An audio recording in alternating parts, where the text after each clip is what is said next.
Hello, welcome back again.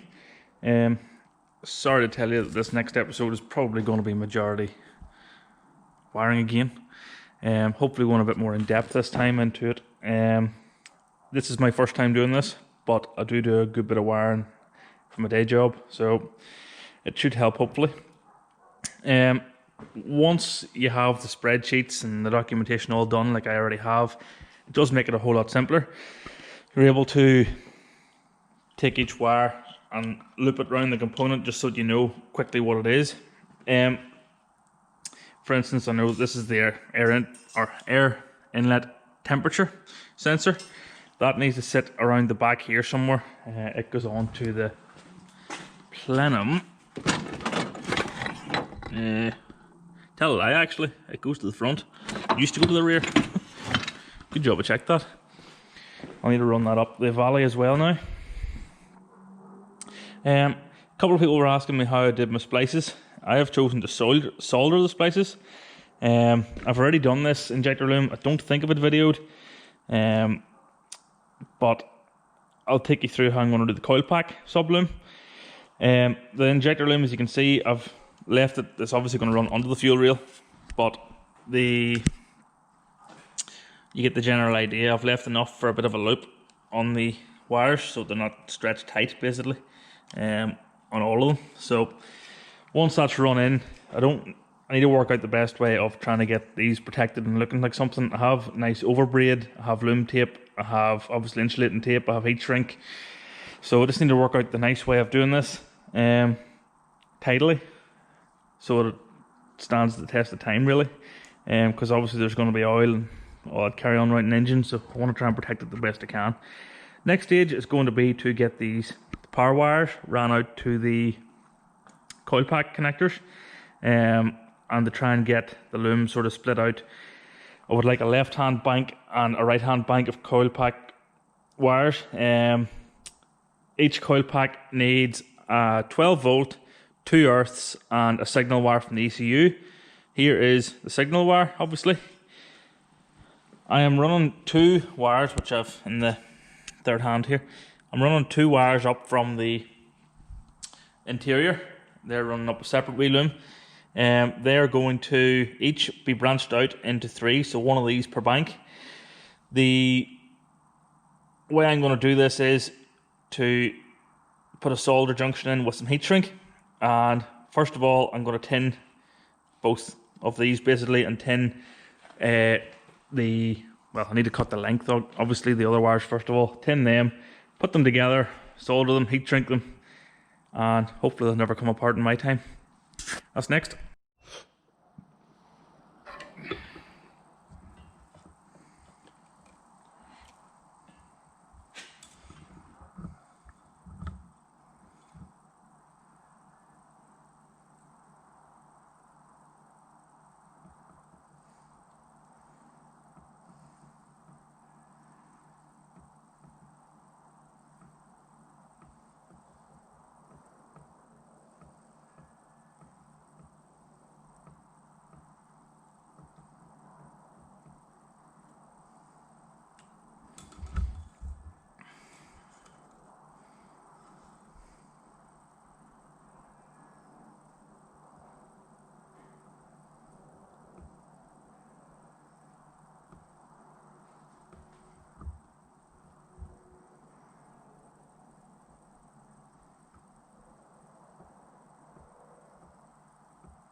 Okay, so I've put the inlet on because these wires here aren't going to run up the valley. I need them to run up in here basically, and just emerge where there's a coil pack, sort of nice and neatly. Let me just get these peeled out a bit. So in theory, if it's done right, should look something like that, disappearing up in underneath the valley. The next stage for me is to get these power wires distributed up to each coil pack. I'm only going to cut these roughly for now. I have this bit of yellow wire that I've been using as a guide wire, basically, that I can take over to my spools, which are over there, to measure from. So I have this power wire routed out to roughly where I want it to be. The splice now is going to take it 3 ways, one to there, one to there, one to there. So for the first one, basically I just hold the, where is this wire? There it is there. So I'm going to do this a little bit longer than I need it, and then I can trim it whenever I go to put the connector on. But I need to get a rough length for it now. So I'm going to say about that. So back in 2 seconds, going to cut myself a bit of red wire.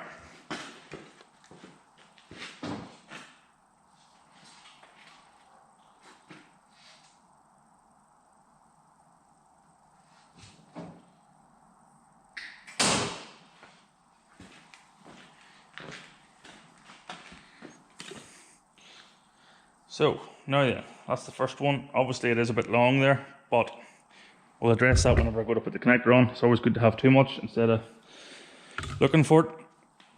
Leave that there for now.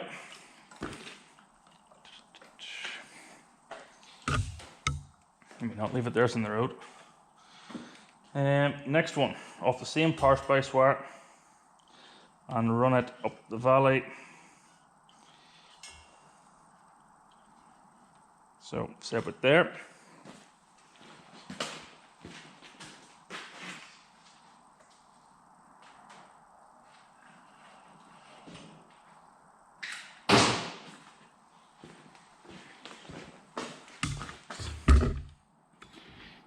And the third and last one for this side.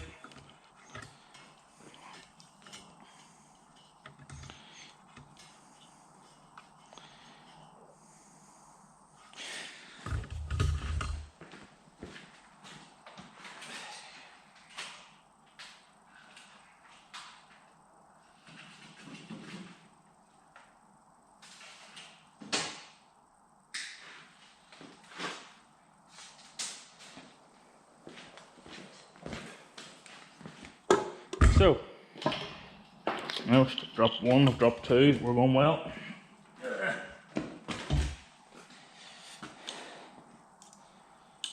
The next stage is to get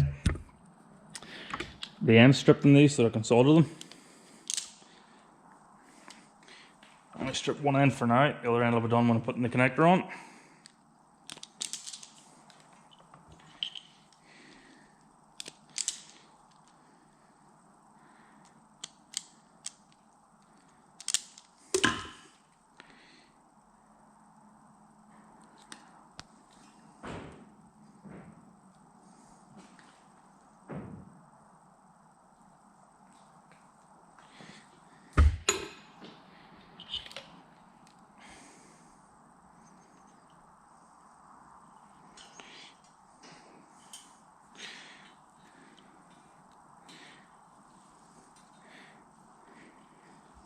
So the way I've done that, I've just twiddled all 3 together. Gonna put these in the wee clamp now and tin them so they stick together, and then put them all together with this splice down here.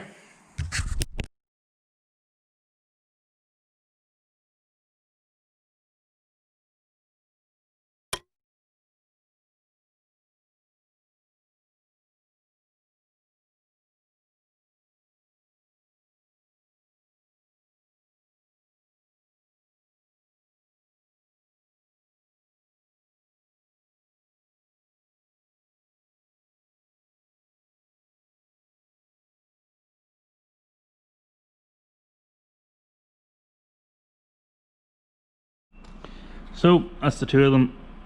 Focus. That's the 2 of them. Tinned and set beside each other on 2 different clamps. Quite handy, this wee third hand thing. Attaches to my engine stand, so yeah. Anyway, next stage, I'll get these soldered together, and the heat shrink does slide on over the 3 wires, so I have tested that before. I think I've forgotten to put the heat shrink on. Time to put the heat shrink on.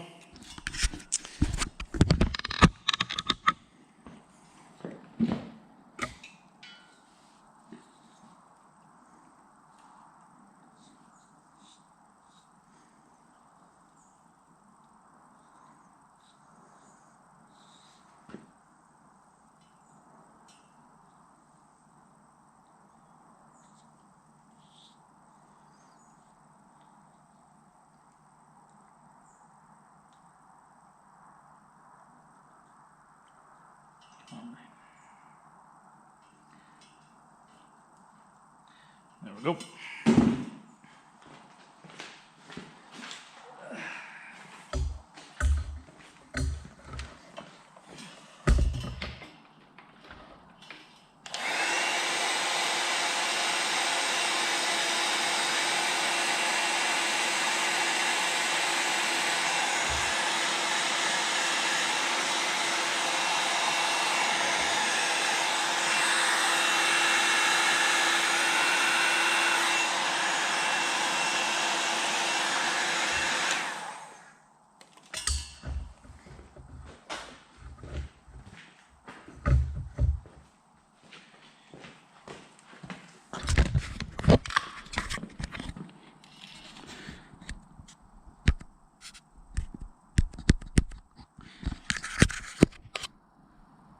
And there we have it, one soldered heat shrinked power splice with my 3 different wires that in theory should drop out where I need them. It's the longest one. Come on. I'm going to put you on the tripod.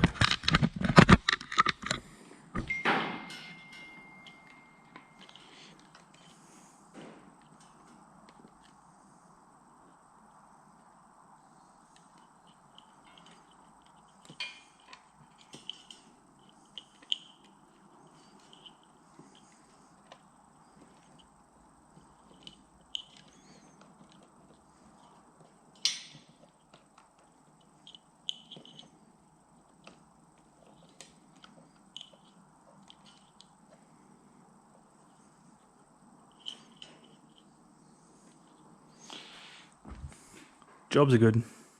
Just need to get the earth sorted now. Well, need to get the power on for the far side, earth done for this side, and then before I can start putting connectors and stuff on, I have to work out what way I'm taping the whole show up. So now I have these wires for a run. They're obviously a wee bit long, but now I have them run where I want them. I need to work out where I'm going to run the earths. There's 2 earths for each coil pack, and I'm going to earth those to there's a bolt down here on the back of the head on each side. So I think the plan of attack is to, hang on, I'm going to run all of them into one of these crimp connectors, big boys, and crimp it down with the proper tool and then fill it with solder.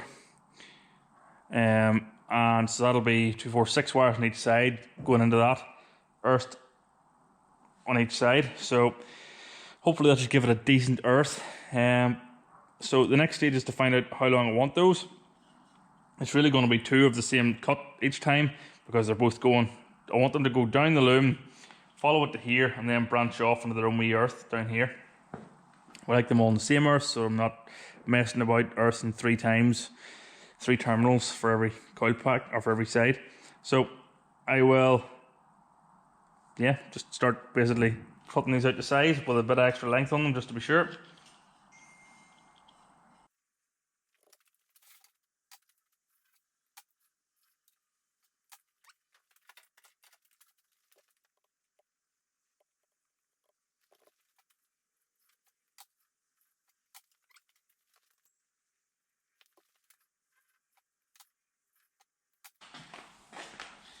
These 3. So in theory now I need to strip all of these at the ends and get them all probably tinned together with a soldering iron, then fill the connector with solder and melt it, stick them down in, and job done. Okay, so that's all on. I ran them over all to the one side. The way the loom ran, it worked in quite nicely. Plus it gave me more wire to crimp down to on the big terminal. So basically I soldered all the wires together into one big bunch and then put them in, crimped them into that there, then resoldered in around it. Heat shrink over it, and that's them all running out nice and neatly there in a wee coil. So I've split those out. I haven't finished obviously yet, but I've tried to split the earth out to go up this road for this bank, and these are going to run over and up this side for this bank. I have very roughly tried to tape this sort of a loom up into where I want it to be. I want these all to come out dead straight if I can into the valley. So it'll take a wee bit of playing, but I think it is possible. So that's the left-hand bank or the passenger side bank done. Sorry, right-hand bank or passenger bank done. Need to do the same on this side. All that I really need to do is to put the power splice in, cut the red wires to the right length, and run them up. And that's in theory coil packs and injector loom. Very crudely done. It's obviously not finished by any stretch of the imagination, but it's very crudely done. Then I need to move on to all this gear here at the front. Shouldn't take me that long to do these ones though, because they're all coiled together already and hopefully pretty simple. Yeah, that might be next, we'll see. Well, that wasn't next, as it turned out. The workshop was getting a bit of work done on the roofs. They were power hosing it to start putting new paint on. Unbeknownst to me, the guttering which runs along the side wall where my workbench and my shelves etc. all are, wasn't entirely waterproof. So a lot of my stuff got soaked, got wrecked. You'll see there's my good 24 valve service manual, which is like hen's teeth to find. It dried out again, thankfully. I managed to rescue all of my wiring diagrams. You can see all the stuff that I'd spent ages drawing out. It wasn't a good day in the parish. I wasn't overly happy, but everything's savable, thankfully, and yeah, all sorted now. But I think I left it that day and I went and had a wee look at the Capri instead. So that should be next, hopefully. Car engine bay is in paint. Not that you'll see much of it. It's all taped up and protected. Wings and bonnet are now fitted for the last time, thankfully. Getting the gaps and stuff all lined up again using the wee window packers as before. So 4mm the whole way around. The next stage is going to be to get the car into undercoat, get the filler work finished on the outside, get these gaps perfected here. Need to buff that back a bit obviously and fill in fiberglass that. Get the rest of the car into undercoat and let her sit to let any isopon settle or whatever, and then hit her with base coat and lacquer. Okay, so you might notice a difference in the spray booth. It's had a complete restoration of its own, never mind the car. All new lights, paint, ventilation, filters, everything done on it. So hopefully that should mean that it shouldn't be that much longer till the car is in primer itself and ready to go. The icons on the left that are about to pop up, there we go. If you could all take a wee minute to subscribe to those, I'd be very grateful. It's a big part in how the YouTube channel performs and the views and stuff, so if you could just give it a wee share as well on social media, I'd be very grateful. Tell your friends. Until the next time, bye.